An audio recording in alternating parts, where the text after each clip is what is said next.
hello guys आपनालोके निश्चय चाब पारिছে मोर बैकग्राउंडत किन्तु पहाड़ আছে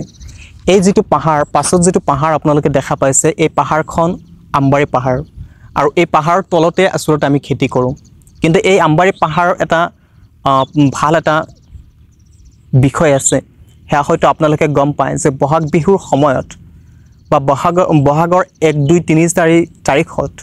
এই पहाड़ एक उखल माखल परिवेश থাকে এই পাহাৰত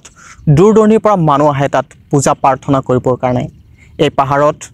বহুত দূৰ দূৰণিৰ মানুহে আহি তাত ব্যৱসায় স্থাপন কৰে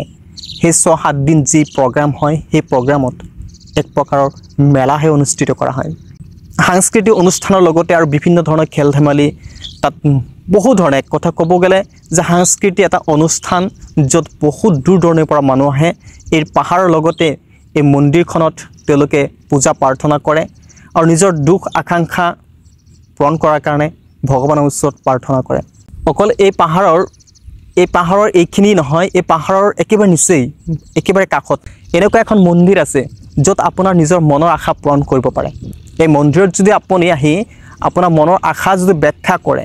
ভগৱানৰ ওচৰত যদি আপুনি প্ৰাৰ্থনা কৰে তেতিয়া হলে এই মন্দিৰত প্ৰাৰ্থনা কৰাৰ পাছত আপুনি চাব 2-1 মাহৰ ভিতৰত আপুনি সেই সুফলটো লাভ কৰিব পাৰিব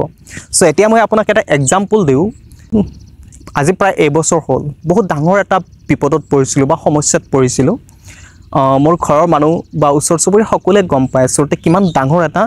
সংকটত পৰিছিল বা কিমান ডাঙৰ এটা বিপদত পৰিছিল কিন্তু তেতিয়া মই বহুত দূৰ দূৰণিত গৈছো বহুত ডক্টৰ কবিৰাজ বা বহুত ডাঙৰ ডাঙৰ ওজাৰ ওচৰতো গৈছো কিন্তু মই সঠিক ৰাস্তা কত পোৱা নাছিল মোৰ ডাঙৰ দাদা এজনৰ বেমাৰ আছিল হেতু সময়ত সো আগতে হয়তো আপোনালোকে জানে মোৰ ওচৰত থকা মানুহবোৰ হয়তো জানে কিন্তু বাহিৰৰ মানুহবোৰ হয়তো নাজানিব পাৰে কাৰণ মোৰ দাদা ইমান ডাঙৰ বা এনেকুৱা এখন বেমাৰ হৈছিল যাৰ কোনো ট্ৰিটমেন্ট অসমত আমি পোৱা নাছিল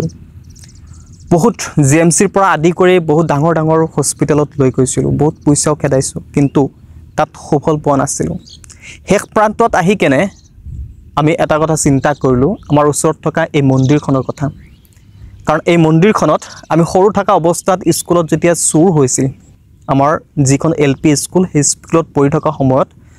এলপি স্কুলখনৰ পৰা চাউল চুৰি কৰিছিল আৰু তেতিয়া সেই এলপি স্কুলখনৰ শিক্ষকজনে আমাক এই মন্দিৰখন দেখুৱাই দিছিল আৰু এই মন্দিৰত আহি কিনে আমি পূজা কৰিছিল অৰ্থাৎ আমি ভগৱানৰ ওচৰত প্ৰাৰ্থনা কৰিছিল সেই চুৰজনক ধৰাই দিয়াৰ কাৰণে বা সেই চুৰজনৰ শাস্তি হোৱাৰ কাৰণে আমাৰ যি বস্তু হেৰাইছিল সেই বস্তুখিনি পোৱাৰ কাৰণে ঠিক তাৰ কিছুদিন পাছতে আমি সেইজন চুৰক ধৰিব পাৰো আৰু সেই চাউল আমি আটক কৰিব পাৰো সো সেই দৃশ্যখিনি মনত আছিল সৰু থকা অৱস্থাত যেহেতু কৰিছিল সেই দৃশ্যখিনি মনত আছিল তাৰ পাছত মোৰ যেতিয়া এনেকুৱা অৱস্থা হল মোৰ ঘৰৰ মোৰ ফ্যামিলিৰ বা মোৰ ডাঙৰ দাদাজনক তেতিয়া মই এই কথা অনুসৰণ কৰি আমাৰ ঘৰৰ মানুহৰ লগত আলোচনা কৰি ওচৰ চুবুৰীয়াৰ লগত আলোচনা কৰি